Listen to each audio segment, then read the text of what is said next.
अस्सलाम वालेकुम।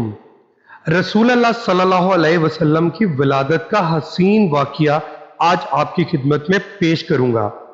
जब माह नबूवत तुलू हुआ, हजरत इब्ने अब्बास रजी अल्लाह तआला अन्हा कहते हैं कि हजूर नबी करीम सल्लल्लाहु अलैहि वसल्लम इस दुनिया में तशरीफ लाए तो आपकी आवन नाल कटी हुई थी।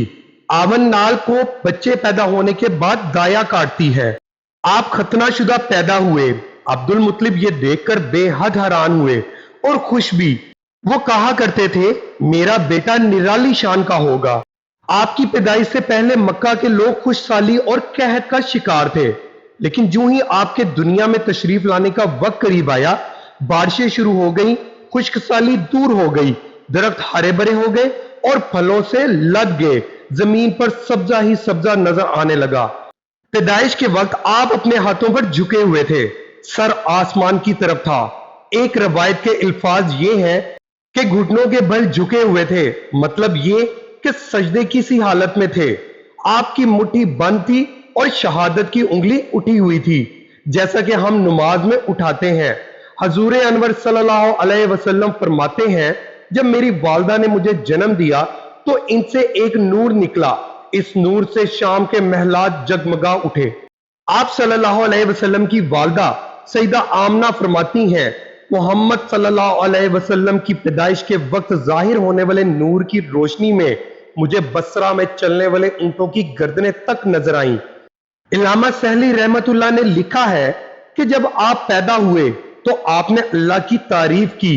एक रिवायत में ये अल्फाज आए हैं जिसका तर्जुमा है, अल्लाह ताला सबसे बड़ा है, अल्लाह ताला की बेहद तारीफ है और मैं सुबह शाम अल्लाह की पाकी बयान करता हूं। आपकी विलादत किस दिन हुई? इस बात पर सबका इत्तफाक है कि वो पीर का दिन था। आप सुबह फजर तुलू होने के वक्त दुनिया में तशरीफ लाए। तारीख पैदाइश के सिलसिले में बहुत से कौल हैं। एक रवायत के मुताबिक 12 रबीउल अव्वल को पैदा हुए, एक रवायत 8 रबीउल अव्वल की है, एक रवायत 2 रबीउल अव्वल को पैदा हुए। इस सिलसिले में और भी बहुत सी रवायात हैं। ज्यादातर मौरखीन का ख्याल है कि आप 8 रबीउल अव्वल को पैदा हुए। तकवीम के तरीके के हिसाब से जब तारीख निकाली गई तो 9 रबीउल अव्वल निकली।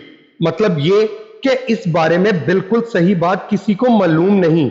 इस पर सबका इत्तफाक है कि महीना रबीउल अव्वल का था और दिन पीर का। यह भी कहा जाता है कि आपको पीर के दिन ही नबूवत मिली। पीर के रोज ही आपने मदीना मुनव्वरा की तरफ हिजरत फरमाई और पीर के रोज ही आपकी वफात हुई।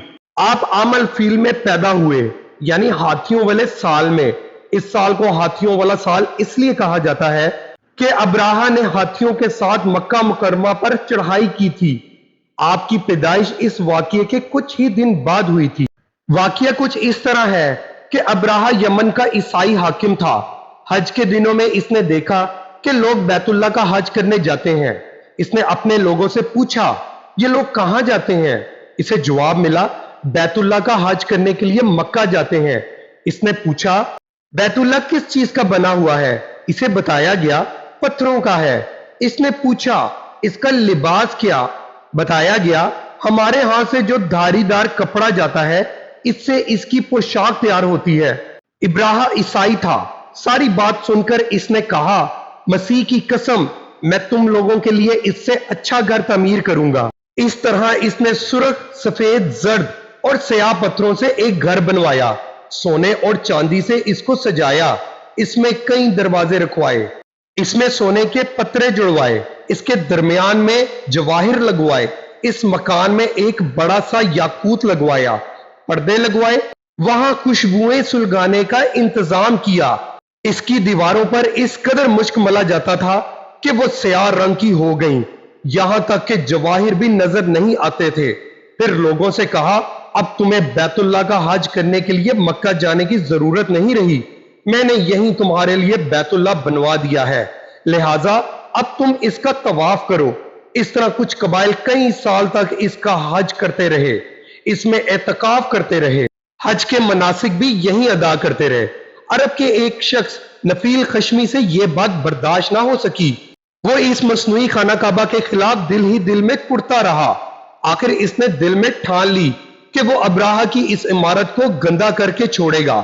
پھر ایک رات اس نے چوری چھپے بہت سی گندگی اس میں ڈال دی۔ ابراہ کو جب معلوم ہوا تو سخت غضبناک ہوا، کہنے لگا یہ کاروائی کسی عرب نے اپنے کعبہ کے لیے کی ہے، میں اسے ڈھا دوں گا، اس کا ایک ایک پتھر توڑ دوں گا۔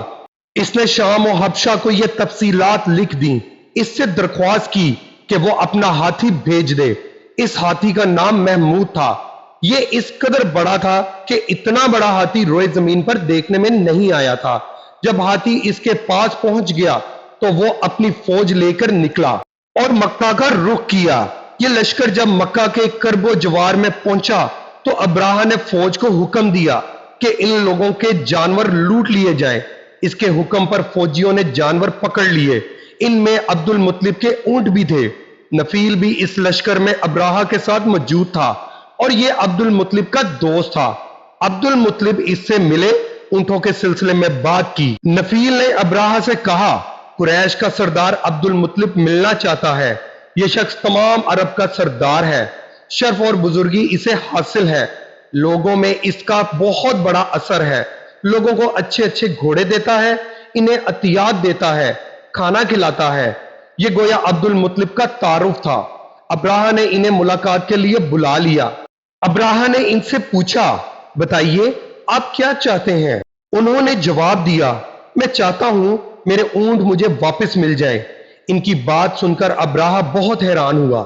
اس نے کہا مجھے تو بتایا گیا تھا کہ آپ عرب کے سردار ہیں، بہت عزت اور بزرگی کے مالک ہیں، لیکن لگتا ہے مجھ سے غلط بیانی کی گئی، کیونکہ میرا خیال یہ تھا کہ آپ مجھ سے بیت اللہ کے بارے میں بات کریں گے جس کو میں گرانے آیا ہوں اور جس کے ساتھ آپ سب کی عزت وابستہ ہے، لیکن آپ نے تو سرے سے اس کی بات ہی نہیں کی اور اپنے اونٹوں کا رونا لے کر بیٹھ گئے۔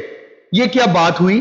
اس کی بات سن کر عبد المطلب بولے آپ میرے اونٹ مجھے واپس دے دیں، بیت اللہ کے ساتھ جو چاہیں کریں، اس لیے کہ اس گھر کا ایک پروردگار ہے، وہ خود ہی اس کی حفاظت کرے گا، مجھے اس کے لیے فکر مند ہونے کی ضرورت نہیں۔ اس کی بات سن کر ابراہ نے حکم دیا ان کے اونٹ واپس دے دیے جائیں۔ جب انہیں ان کے اونٹ واپس مل گئے تو انہوں نے ان کے سموں پر چمڑے چڑھا دیے، ان پر نشان لگا دیے، انہیں قربانی کے لیے وقف کر کے حرم میں چھوڑ دیا تاکہ پھر کوئی انہیں پکڑ لے تو حرم کا پروردگار اس پر غضبناک ہو۔ پھر عبد المطلب ہرا کے پہاڑ پر چڑھ گئے۔ ان کے ساتھ ان کے کچھ دوست تھے۔ انہوں نے اللہ سے درخواست کی اے اللہ، انسان اپنے سامان کی حفاظت کرتا ہے، تو اپنے سامان کی حفاظت کر۔ ادھر سے ابراہ اپنا لشکر لے کر آگے بڑھا تو خود ہاتھی پر سوار لشکر کے درمیان موجود تھا۔ ایسے میں اس کے ہاتھی نے آگے بڑھنے سے انکار کر دیا۔ وہ زمین پر بیٹھ گیا۔ ہاتھی بانوں نے اسے اٹھانے کی کوشش کی لیکن وہ نہ اٹھا۔ انہوں نے اس کے سر پر ضربیں لگائی، آنکھ چبوئے، مگر وہ کھڑا نہ ہوا۔ کچھ سوچ کر انہوں نے اس کا رخ یمن کی طرف کیا تو وہ فوراً اس کی طرف چلنے لگا۔ اس کا رخ پھر مکہ کی طرف کیا گیا تو پھر رک گیا۔ ہاتھی بانوں نے یہ تجربہ بار بار کیا۔ آخر ابراہ نے حکم دیا ہاتھی کو شراب پلائی جائے تاکہ نشے میں اسے کچھ ہوش نہ رہ جائے اور ہم اسے مکہ کی طرف آگے بڑھا سکیں۔